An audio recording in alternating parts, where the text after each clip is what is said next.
તો એ કેવલ ને કેવલ પરમાત્માના ચરણ કમળનું ધ્યાન છે. કોઈ પણ દુઃખ હોય એમાંથી તમારે મુક્ત થવું છે તો ભગવાનના ચરણારવિંદનું ધ્યાન ધરો, બસ, અન્યત્ર કુછ ન કરો. केवल परमात्मा के चरणारविंद में जाकर अपने मन को लगा दो आप. આ સંસારમાં પાપીમાં પાપી માણસ પરમાત્માનું જ્ઞાન શ્રવણ ચિંતન કરે તેને ભવસાગરમાંથી તરવા માટે કોઈ ન રોકી શકે. સ્વયં ભગવાન કૃષ્ણ ગીતાજીમાં બોલ્યા છે, અપી ચેદસી પાપેભ્ય સર્વેભ્ય પાપકૃતમ સર્વમ જ્ઞાન પ્લવેનેવ વૃજિનમ સંતર રિષ્યસી. શું કહ્યું? ભગવાને કહ્યું છે કે આ દુનિયામાં જેટલા પાપી છે બધાને ભેગા કરો. આ દુનિયામાં કૃષ્ણ ગીતાજીમાં બોલ્યા છે કે અપી ચેદસી પાપેભ્ય સર્વેભ્ય પાપકૃતમ. આ દુનિયામાં જેટલા પાપી છે બધાને ભેગા કરો. જો વાલા, આ સંસારમાં કોઈ પાપી નથી એવું તો કેવું જ નહીં. બધાને ખબર છે કે આપણે કોઈકની કોઈક જગ્યાએ પાપ તો કરીએ છીએ. દુનિયાને ન ખબર હોય તો કાંઈ નહીં, પોતાને ખબર છે કે મેં પાપ કર્યું છે. ચાહે તમે હાથથી પાપ કર્યું હોય, ચાહે તમે મનથી પાપ કર્યું, પણ પાપ તો કર્યું છે, એમાં કોઈ સંશય નથી. તો ભગવાને કહ્યું દુનિયામાં જેટલા લોકો પાપી છે બધાને ભેગા કરો અને એમાંથી 3ને પસંદ કરો. કેટલાને? આખી દુનિયામાંથી 3ને.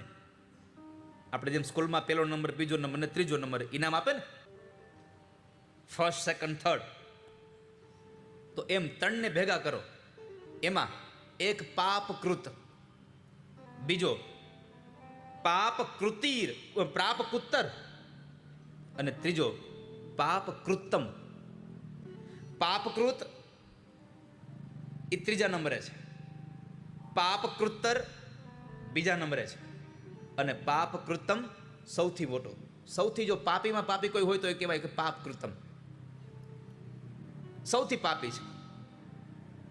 અને પછી ભગવાને કહ્યું કે જે સૌથી પાપીમાં પાપી માણસ છે એને એમ કહો કે મારી જ્ઞાનની નૌકા ઉપર બેસી જાય, પછી આ સંસાર સાગરને તરવા માટે એને કોણ રોકે છે હું જોઉં છું.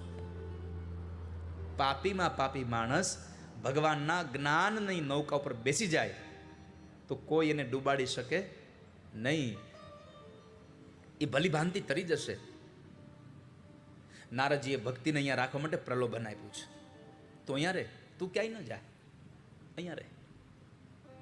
ત્યારે ભક્તિ મહારાણી અહીંયા રે એટલા માટે નારદજી કહ્યું કે ભક્તિ તું ક્યાંય ન જા, પણ હું તને વચન આપું છું કે હું તારા 2 દીકરાને જગાડીશ.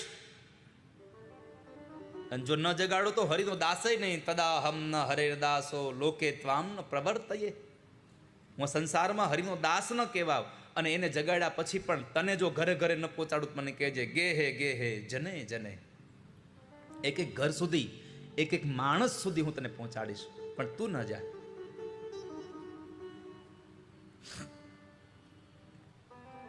ભગવાનને મેળવવા માટે સાધન છે ભક્તિ. પરમાત્માને મેળવવા માટેનું સાધન ભક્તિ છે. અને આ ભક્તિનું જો કોઈ શ્રેષ્ઠ ઉદાહરણ હોય તો ભાગવતની ગોપીઓ છે. ભાગવતની ગોપીઓ પરમાત્માને મેળવ્યા છે.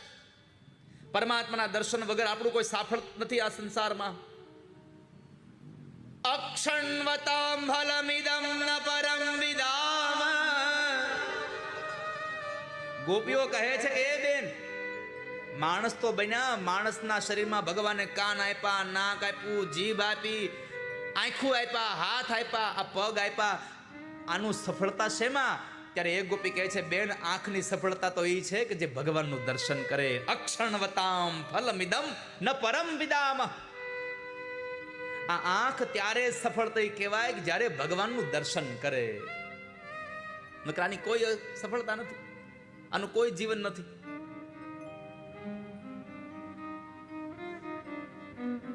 પરમાત્માને જો મેળવવા હોય તો એકમાત્ર સાધન છે ભક્તિ. હરિ રહી સાધ્યતે ભક્ત્યા પ્રમાણમ તત્ર ગોપિકા.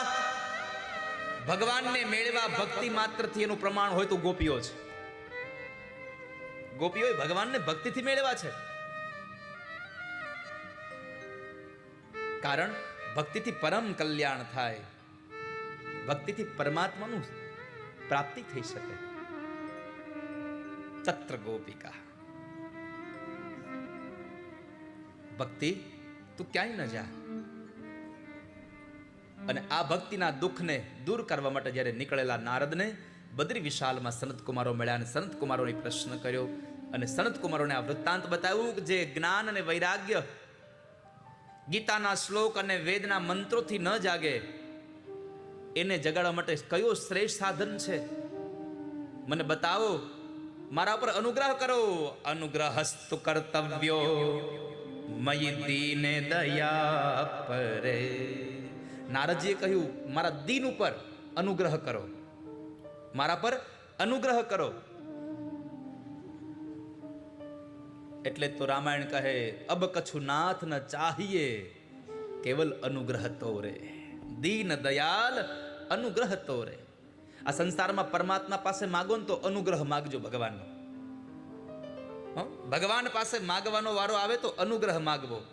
જેવી તેવી વસ્તુ માગ્યા ન કરશો. અને જો પરમાત્માનો અનુગ્રહ અને તમારી શ્રદ્ધા આ બેયનું મિલન થઈ ગયું તો પછી ચિંતા જ નથી.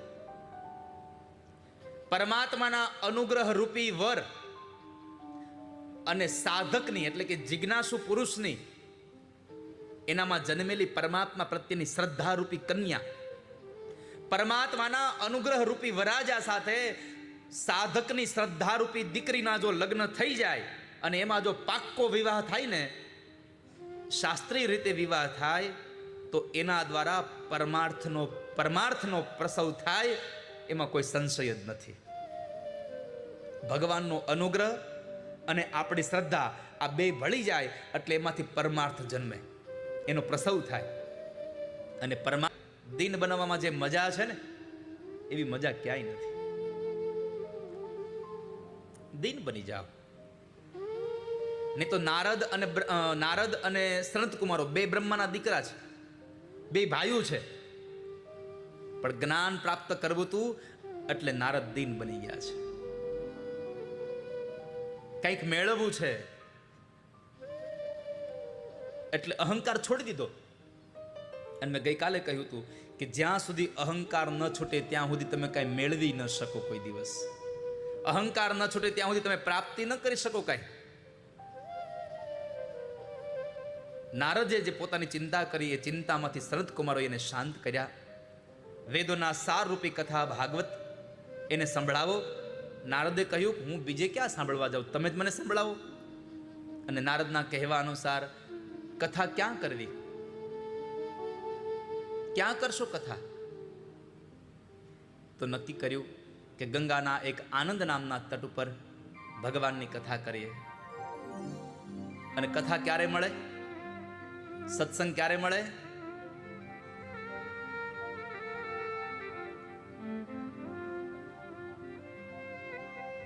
સત્સંગ ક્યારે મળે તમને? ભાગ્યોદયે ન બહુ જન્મ સમર જીતે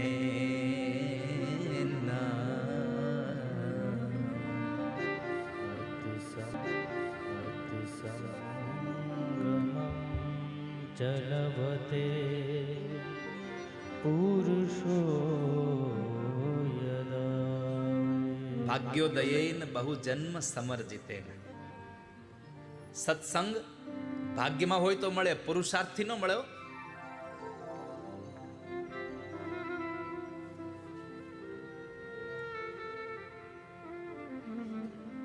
ભાગ્યમાં હોય તો સત્સંગ મળે. અને એટલે તો કહે છે કે તમે સત્સંગમાં જાઓ ને ત્યારે પરમાત્માની સાથે જોડાવા માટે સત્સંગમાં જવાનું છે.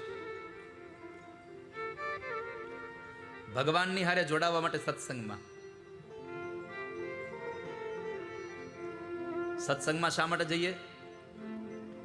તો કહ્યું કે જે માણસને ભગવાન સાથે જોડાવવું છે, જે માણસને પરમાત્મા સાથે પ્રીત બાંધવી છે, એવા માણસોએ સત્સંગમાં જવું.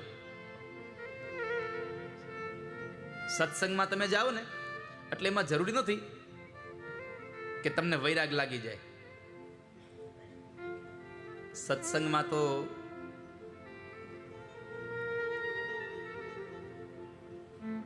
અનેક જન્મની કમાણી હોય તો જઈ શકાય. જે માણસ સત્સંગમાં ન ગયો હોય એ માણસનું જીવન આ સંસારમાં કાંઈ કામ નથી. જન્માંતરે ભવે પુણ્યમ તદા ભાગવતમ લભે.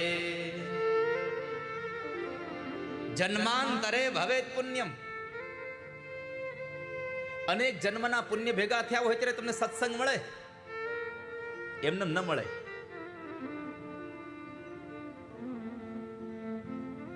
આ જન્મ માત્રમપી ન શઠે ન કિંચિત ચેતમ વિધાય શુકશાસ્ત્ર કથાન પીતા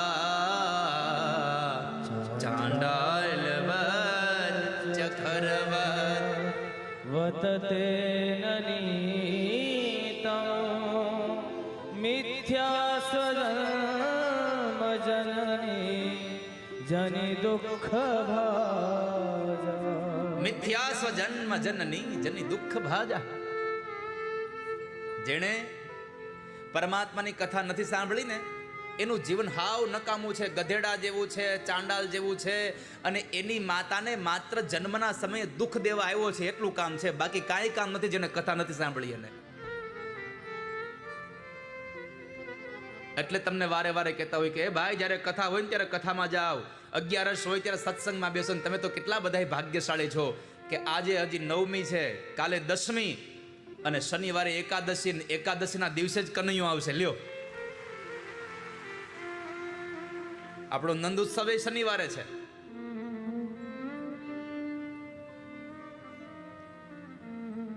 અને આ તો અત્યારે ફાગણ મહિનાની એટલે પાપ.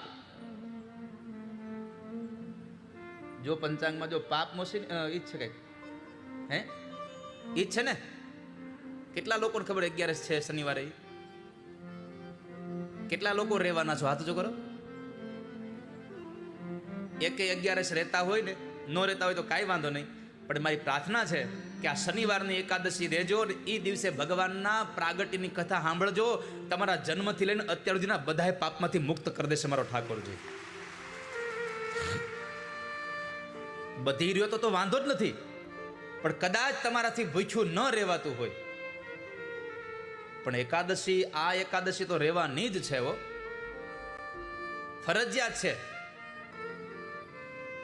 તમે જ્યારે જ્યારે પણ આપણા આજુબાજુમાં, મેં તો કેટલી વખત કથામાં કહ્યું છે કે તમારી હરિદ્વાર જવાની, જગન્નાથપુરી જવાની, વૃંદાવન જવાની તમારી ટિકિટ આવી ગઈ હોય અને પછી તમને ખબર પડે કે મારા અહીંયા ઘરથી 2 કિલોમીટર આગી એક કથા બેહવાની છે, તો વૃંદાવન જવાનું બંધ રાખજો ને કથામાં જવાનું નક્કી કરજો. આ જશો તો વૃંદાવનમાં જેટલા દેવતાઓ રહે છે એના જ દર્શન થશે, પણ કથામાં જશો ને તો આ ધરતીના 68 તીર્થોના દર્શન તમને કથામાં થઈ જશે. અહીંયા માટે તીર્થોમાં જવા સમયે પણ જો કથા મળતી હોય તો કથાનું પ્રાધાન્ય આપવું, તીર્થને નહીં. અને એમાં જો તીર્થમાં કથા મળે તો એનાથી વિશેષ હોય શું? કોને ખબર છે? આવતી નવરાત્રી ક્યાં છે કથા? વૈષ્ણોદેવીમાં. ક્યાં છે? માના દરબારમાં 9 દિવસ દેવી ભાગવતની કથા અને સાથે સાથે માના ધામનું દર્શન થાય. વિચાર કરો તમે. આવજો બધાએ વૈષ્ણોદેવી હો ના ખર્ચે.